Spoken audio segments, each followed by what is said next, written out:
Subscribe now and press the bell icon. Never miss an update.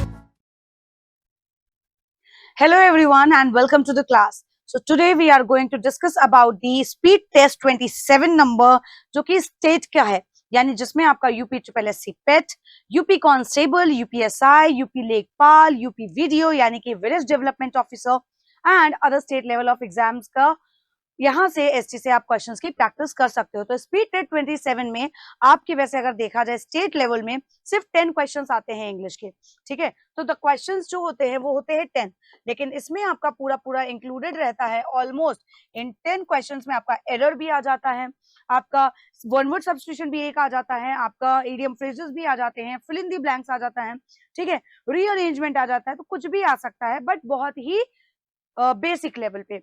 तो चलिए start करते हैं इसमें किस क्वेश्चन को किस तरीके से सॉल्व करना चाहिए। अगर ग्रामर है तो ग्रामर में क्या अप्रोच लगाना चाहिए, और सबसे पहला क्वेश्चन रहा आपकी स्क्रीन पे ये। इस क्वेश्चन में अब आपको क्या करना है, लिखा हुआ है यहाँ पे you have to select the incorrectly spelled word. इसमें आपको वो बताना है कि किस वर्ड की स्पेलिंग क्या है, रॉन्ग है। तो अगर हम देखें तो यहाँ पे लिखा है मेटल, यहाँ अगला वर्ड है आपका टैकल, ठीक है, देन है ब्रूटल और फैटल। तो अगर हम देखें तो TACCAL जैसा कोई वर्ड होता ही नहीं है, इस जैसा कोई वर्ड नहीं होता है। एक्चुअल में जो वर्ड होता है वो होता है TACLE, टैकल। टैकल करना मतलब कुछ चीजों को हैंडल करना, मैनेज करना। अगर कोई चीज प्रॉब्लम है या अगर प्रॉब्लमेटिक नहीं भी है और कोई चीज में आप फंस गए हो, है ना, कि कहते हैं कि how to tackle with these situations, कैसे इन सिचुएशंस को हम टैकल करें, हैंडल करें, मैनेज करें, ये सभी आपके क्या हैं, ये आपके सभी इसके क्या हैं, सिनोनिम्स हो जाते हैं। अगर मेटल की बात करें तो एक तरीके से ये आयरन का होता है ना, दैट शाइन्स अ लॉट, तो उसके लिए हम बोलते हैं मेटल। ब्रूटल क्या होता है, ब्रूटल का वो होता है जैसे कि लोग जो बहुत ज्यादा निर्दयी होते हैं, क्रूअल होते हैं, तो आप यहाँ पे बोल सकते हैं जो निर्दयी या बहुत ज्यादा क्रूअल होते हैं तो उसको हम बोलते हैं ब्रूटल, ठीक है। तो यहाँ पे इसको हम कह सकते हैं क्रूअल, रूड, जो बहुत ज्यादा वॉयलेंट होते हैं, है ना, जो बहुत ज्यादा वॉयलेंट होते हैं, हिंसात्मक होते हैं, उन्हें हम बोलते हैं ब्रूटल। अगर हम फैटल का बात करें तो फैटल का मतलब होता है that causes to death, causing और एंडिंग टू डेथ, मतलब कोई ऐसी इतनी हार्मफुल चीज जो आपको कहीं ना कहीं डेथ के करीब ले जाए, दैट कॉजेज टू डेथ, है ना। तो यहाँ पे आपका जो इनकरेक्टली स्पेल्ड वर्ड है that is option number B. Meanings भी आपको पता होने चाहिए क्योंकि वोकैबुलरी, क्योंकि आप आजकल के हर एग्जाम्स में बहुत ज्यादा इंपॉर्टेंट होती है। नेक्स्ट है आपका question number 22। You have to select the most appropriate antonym of the word. Antonym यानी कि अपोजिट, जस्ट उल्टा क्या होगा इस वर्ड का, जो वर्ड दिया हुआ है दैट इज कैप्टिविटी। कैप्टिविटी मतलब क्या होता है, कैप्टिवेट कर लेना, है ना, कैप्चर कर लेना, मतलब किसी चीज को कंट्रोल कर लेना, अपने हाथों में कर लेना। कंट्रोल मतलब जो चीजें हैं वो आपके हाथों में होनी चाहिए और आपके हाथ से बाहर नहीं जानी चाहिए, तो वो होता है कैप्टिविटी। अगर हम टम्बल बोले या प्रॉस्पेरिटी बोले, एलिवेट बोले, तो इससे एकदम अलग है। Prosperity is totally related to success, है ना। प्रॉस्पेरिटी किससे रिलेटेड है, सक्सेस से, यानी कि जहां पे आपको सक्सेस बहुत प्यारी होती है, आप सक्सेसफुल होना चाहते हैं, वहां पे आप यूज कर सकते हैं क्या, प्रॉस्पेरिटी यानी कि सक्सेस, ठीक है। और अगर हम बात करते हैं यहाँ पे नेक्स्ट वर्ड है आपका जो वो है एलिवेट। अगर एलिवेट की हम बात करेंगे तो एलिवेट में आप क्या लिखेंगे, अगर हम एलिवेट की बात करें तो एलिवेट का मतलब क्या होता है, किसी चीज को एक्सेलरेट करना, एलिवेशन करना, है ना, एलिवेट करना, ठीक। और उसके बाद अगर हम बोलते हैं टम्बल, टम्बल का मतलब क्या होता है, टू फॉल डाउन, मतलब गिरना, बट उसमें कोई भी विदाउट सीरियस इंजरी, मतलब बिना किसी ज्यादा चोट लगने से आप गिर जाए, जो आप गिर गए लेकिन आपको कोई सीरियस इंजरी नहीं हुई, है ना, तो उसे हम बोलते हैं क्या, टम्बल, ठीक है। और उसके बाद आपका आता है फ्रीडम। अब कहोगे मैम इसमें तो एकदम क्या कहते हैं, इससे कुछ मैच ही नहीं कर रहा है, अगर इससे मैच नहीं कर रहा है तो क्या होना चाहिए, तो अगर हम देखें तो यही हमारा क्या हो जाएगा, इसका एंटोनिम हो जाएगा, क्योंकि कंट्रोल, रेस्ट्रेन करना, किसी चीज पे कंट्रोल बनाना, रेस्ट्रेन भी इसका क्या हो सकता है, सिनोनिम हो सकता है ना। रेस्ट्रेन भी क्या हो सकता है, सिनोनिम हो सकता है, यानी कि to keep control on something. तो इसका आंसर हमारा क्या हो जाएगा, freedom, that is option number D. Next question क्या है हमारा, select the most appropriate meaning of the given idiom. Idiom यानी कि जो मुहावरे होते हैं। To bear fruit, to bear fruit का मतलब क्या होता है, फल को बियर करना, यानी कि to be creative, to put in hard work, to produce positive results, या टू एक्सेप्ट द ट्रूथ। यहाँ पे क्या होगा, कहते नहीं है कि आपको अच्छा फल मिले, तो फल जब आप मेहनत करेंगे तब आपको अच्छा फल मिलेगा, तब आप कुछ बेहतर कर पाएंगे अपने लाइफ में, है कि नहीं। तो टू बियर फ्रूट का मतलब क्या हो सकता है, यहाँ पे ट्राई करिए आप लोगों ने एक बार ट्राई किया, अगर आप इसको साथ में हमारे सॉल्व कर रहे हैं तो जरूर एक बार ट्राई करिए कि इस ईडियम का मतलब क्या हो सकता है। क्रिएटिव, बियर फ्रूट का मतलब क्रिएटिव, यानी कोई क्रिएशन तो कर नहीं रहे, या आप कोई मेहनत वाला काम कर रहे हो कि आपने अपना सारा टाइम आपने कड़ी मेहनत करने में निकाल दिया। ये हम कह सकते हैं कि टू प्रोड्यूस पॉजिटिव रिजल्ट्स, यानी कि टू बियर फ्रूट का मतलब जब आपका रिजल्ट एकदम पॉजिटिव आता है ना। कर्म करो फल की इच्छा ना करो, लेकिन अगर फल आपका you are bearing fruit, it means you are having positive results, आपके पास क्या आ रहे हैं, पॉजिटिव रिजल्ट्स आ रहे हैं। तो हेंस हमारा आंसर हो जाएगा option number C as the correct answer. To accept the truth मतलब सच्चाई को एक्सेप्ट करना, तो ये भी इसका आंसर नहीं होगा। आपका आंसर हो जाएगा option number C as the correct answer. Clear everyone. चलो नेक्स्ट क्वेश्चन देखो, you have to select the most appropriate option that can substitute the underlined segment in the given sentence. आपका इस sentence में कुछ part है जिससे related underline part दिया हुआ है, जो है आपका ये रिपेयर, है ना। यहाँ पे आपको बताना है कि इस अंडरलाइन पार्ट को कौन सा ऑप्शन जो है रिप्लेस कर सकता है। अगर ये ऑप्शन अपनी जगह सही है तो आप मार्क करेंगे नो सब्स्टिट्यूशन रिक्वायर्ड, इसका मतलब ये हो गया यहाँ पे कोई भी इंप्रूवमेंट की नीड नहीं है। तो in that case what you will do, first you will read the sentence, पहले सेंटेंस को पढ़ो कि क्या टेंस है, क्या वर्ब यूज हो रही है, आपके ग्रामर कंसेप्ट अच्छे होने चाहिए। जैसे लिखा we watch the carpenter to repair our broken table. अगर आप देखें तो यहाँ पे क्या है, वॉच्ड, वॉच्ड मतलब देखना, हमने कारपेंटर बढ़ई को देखा, क्या देखा, और ये इसके अकॉर्डिंग अगर हम देखें तो ये पास्ट में है, पास्ट में है। अब उसके आगे का सेंटेंस देखो, ये आपका ऑब्जेक्टिव केस हो जाएगा, क्या करते हुए देखा, वो क्या करते हुए देख रहा है, मतलब कोई ऐसी एक्टिविटी जो आपने अपने सामने होते हुए देखी हो, उस केस में आप हमेशा आईएनजी फॉर्म ऑफ वर्ब का यूज करते हैं।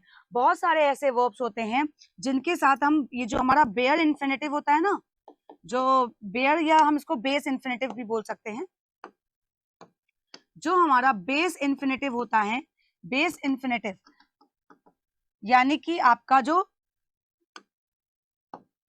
टू होता है ना, टू, ये किसके साथ आता है, जो आपके कहते हैं ऐसे वर्ब्स जैसे कि आपका हेयर, स्मेल, है ना, ये आपके वर्ब ऑफ सेंसेशन जो होते हैं, है ना, या वर्ब ऑफ परसेप्शन भी इन्हें आप बोलते हो, इनके साथ कभी भी आईएनजी फॉर्म नहीं आता, है ना, का हम अवॉइड करते हैं। लेकिन यहाँ पे टू जो है वो एक एज अ प्रेपोजिशन यूज हुआ है, तो जब एज अ प्रेपोजिशन यूज होता है तो यू ऑल नो कि प्रेपोजिशन के साथ हमेशा आईएनजी फॉर्म ऑफ वो भी आपका आता है, इसलिए यहाँ पे रिपेयर तो नहीं होगा, यहाँ पे होना चाहिए था रिपेयरिंग, यहाँ पे क्या होना चाहिए था, रिपेयरिंग होना चाहिए था। हेंस हमारा आंसर भी क्या हो जाएगा, जो इस वर्ड को रिप्लेस करेगा, दैट वुड बी रिपेयरिंग, यानी कि we watch the carpenter repairing our broken temple. तो यहाँ पे टू रिपेयरिंग भी नहीं होगा, ठीक है। तो क्या कर रहा था, वो रिपेयर कर रहा था जो टूटी हुई टेबल थी।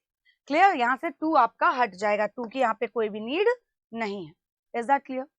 आगे देखो, अगर आगे हम देखें तो यहाँ पे आपका नेक्स्ट है, select the most appropriate option to fill in the blank. अब आपको इन दिए गए ऑप्शंस में से सबसे एप्रोप्रिएट, जो सबसे बेटर ऑप्शन होगा, जो इस ब्लैंक को कॉन्टेक्चुअली, ग्रामेटिकली लॉजिकल बनाएगा, वही वर्ड आपको फिल करना है।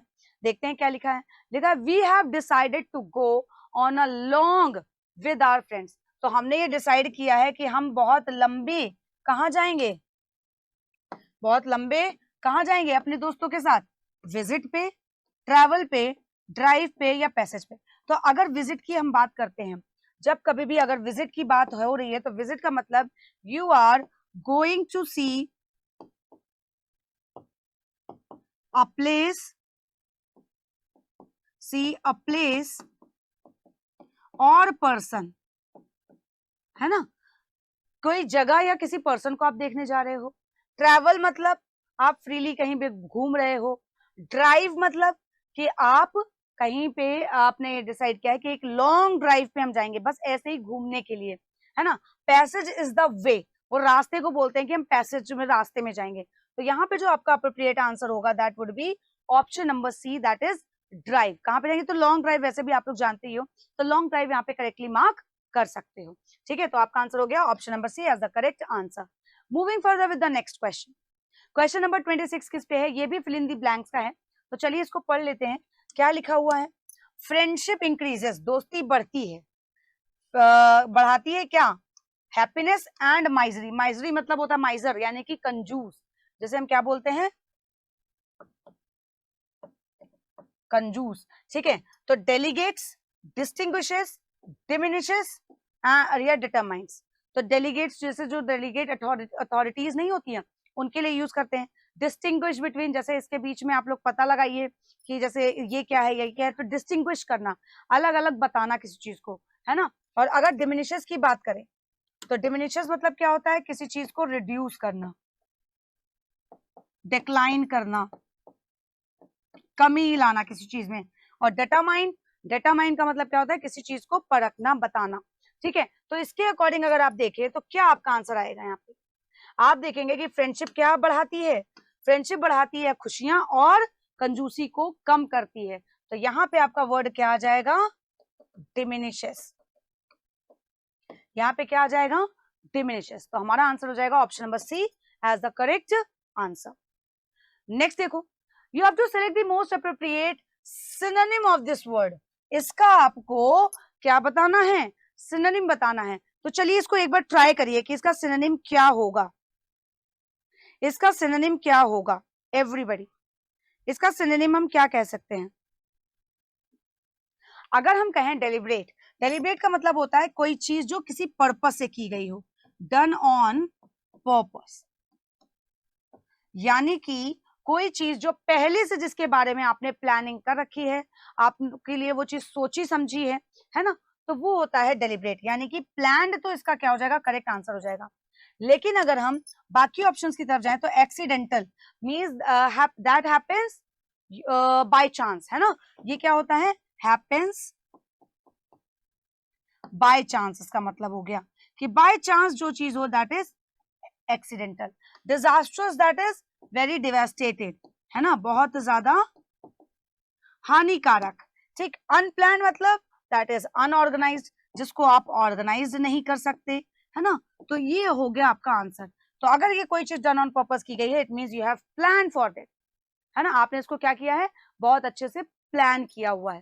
ठीक, समझ में आया। चलो नेक्स्ट क्वेश्चन देखो, 28 क्वेश्चन। यहाँ पे क्या है, आपको वन वर्ड सब्स्टिट्यूशन बताना है ना।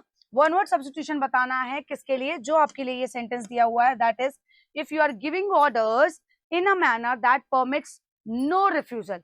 अगर आप किसी को ऑर्डर दे रहे हैं और जो परमिशन देता है कि उसको कोई मना ना करे, तो क्या कहेंगे उसको। अगर हम देखें तो इनफिडेलिटी का मतलब क्या होता है, इनफिडेलिटी का मतलब होता है व्हेन अ मैन और वुमेन चीट समवन, है ना, जब किसी को चीट करते हैं, है ना, तो उसके हम बोलते हैं क्या, इनफिडेलिटी। जब कोई किसी को चीट करता है तो उसे हम बोलते हैं इनफिडेलिटी।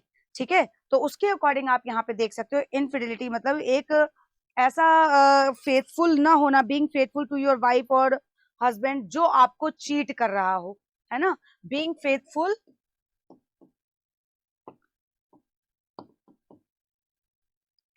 टू अ वाइफ और हस्बैंड जो आपको चीट कर रहे हो।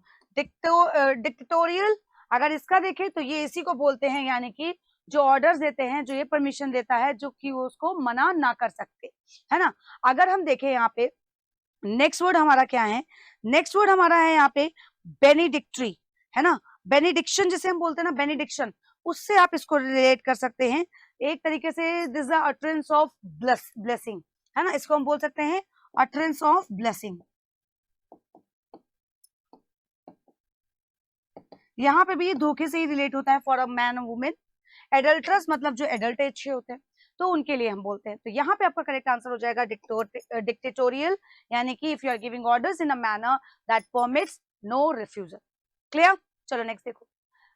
The following sentence has been split into 4 segments. ये एक सेंटेंस नीचे दिया गया है जिसको 4 पार्ट्स में डिवाइड किया गया है ना। This is 1, this is 2, this is 3 and this one is 4। इसको 4 पार्ट्स में डिवाइड कर दिया गया है। अब आपको बोला गया कि आपको वो सेगमेंट ढूंढना है जिसमें क्या हो, ग्रामेटिकल एरर हो। तो चलिए ढूंढते हैं कि यहाँ पे क्या ग्रामेटिकल एरर है।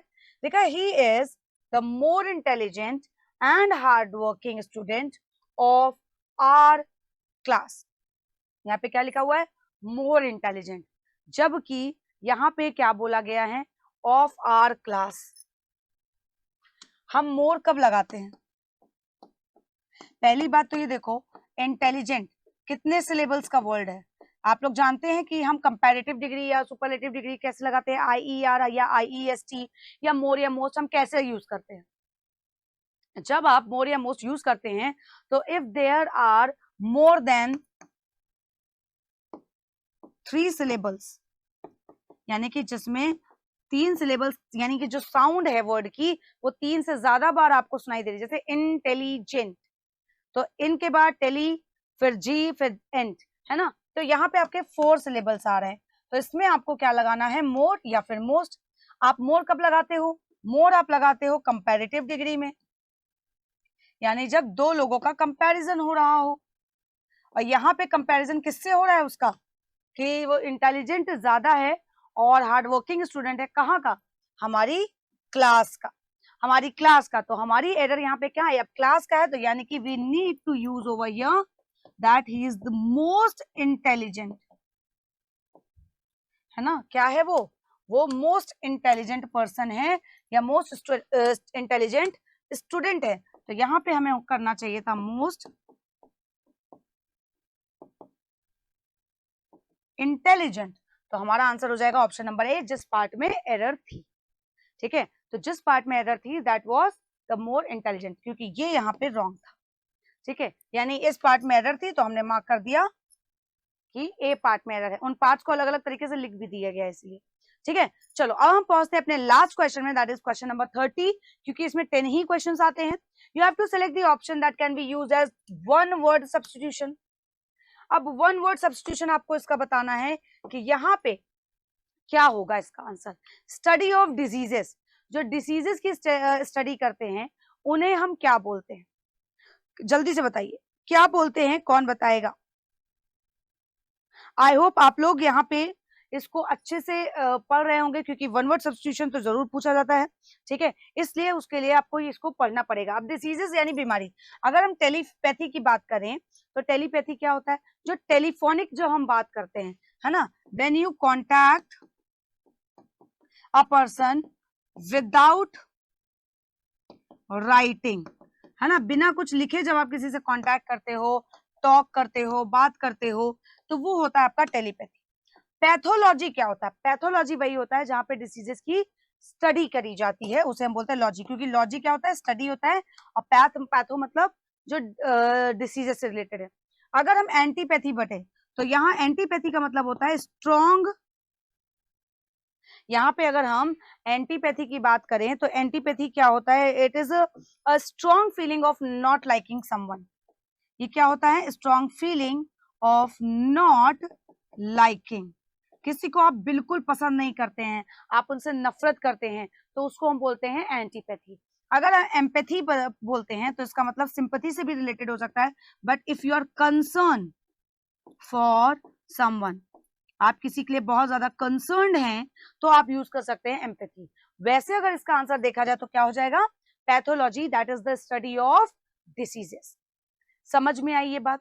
ये क्लियर हो गया यहां तक सभी को? तो इसी तरीके से आपको सारे क्वेश्चंस को बहुत अच्छे से सोच के समझ के सॉल्व करने हैं। आपके सिर्फ 10 क्वेश्चंस आपके इंग्लिश में आते हैं।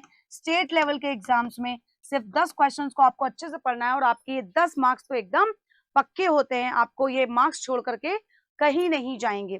ठीक है, तो इनमें आप खूब अच्छे से प्रैक्टिस करिए, एग्जाम देने का ट्राई करिए और जितना ज्यादा हो सके उतना ज्यादा स्पीड टेस्ट दीजिए, क्योंकि अगर आपकी स्पीड अच्छी होगी तो आप क्वेश्चन अटेम्प्ट करेंगे। और आपका अगर सारे कंसेप्ट अच्छे हैं, इंग्लिश में सिर्फ कंसेप्ट चलते हैं, अगर कंसेप्ट सारे अच्छे हैं तो आप बहुत अच्छे से किसी भी एग्जाम को क्वालिफाई कर सकते हैं। So this was all about speed test, जो आज हमने स्पीड टेस्ट डिस्कस किया है। इसको एक बार आप एनालिसिस अपने आप से भी करिएगा। Till then, thank you very much. Subscribe now and press the bell icon. Never miss an update.